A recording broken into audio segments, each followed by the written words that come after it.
This is the gospel according to the IRS, Breaking Points and Church Financial Updates. And now, here's the authority, Dr. Michael Chitwood and Breaking Points.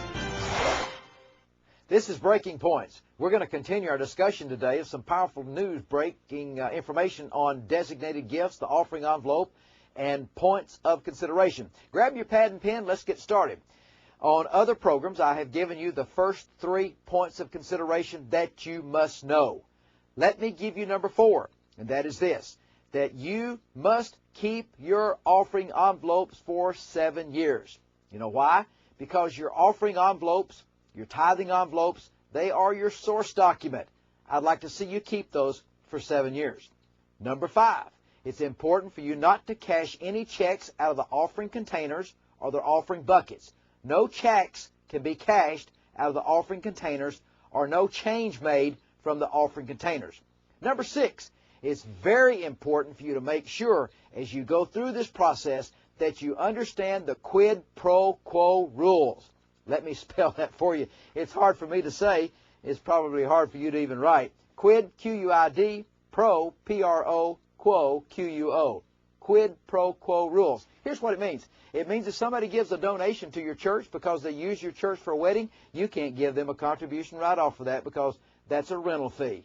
You can't do it. So quid pro quo, giving something in exchange for something else. So be careful about the quid pro quo rules.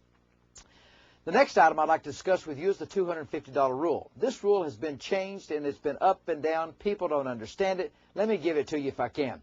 You understand what it says? It says this. It says that in the process of us being able to record people's contribution gifts, it's important for you to make sure that you understand that anything above $250 requires an itemization.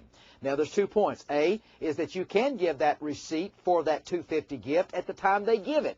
But that means a lot of paperwork. That means you'd be sitting out at the altar, and every time somebody gave a check for $250 or cash for $250, you'd have to write them a receipt. That's not a practical way. The better way is just to take all the money in, itemize that on each person's contribution record, and then at the end of the year you have all those donations above $250 itemized by the date and the amount, and then all those below $250, we'll just put it in one accumulative total on line box number 1. There's a special form that we use for that. It's Form 1097. And that Form 1097 is very concise and very good because it keeps everything in place. You can also even file that with your tax return if you wanted to. Now, I'm not saying you should, but I'm saying that you could if you wanted to. So the $250 rule is very important to make sure that you're in the process of knowing just exactly what to do when it comes to knowing what to record, how to record it. There are other points of consideration that you need to know about. These points of consideration is very important for you to make sure that you have your house in order. For example, some people like to throw welfare stamps into the offering bucket. Can you give those out to other people that need food and need shelter, need whatever they're for? No, you can't. There's other things that you need to realize that you can't do. There's other mandatory things that deals with money coming in, the offering envelope coming in. Now, what I would like to suggest to you is this. A lot of people think that you need to have a different envelope for every different subject. You don't.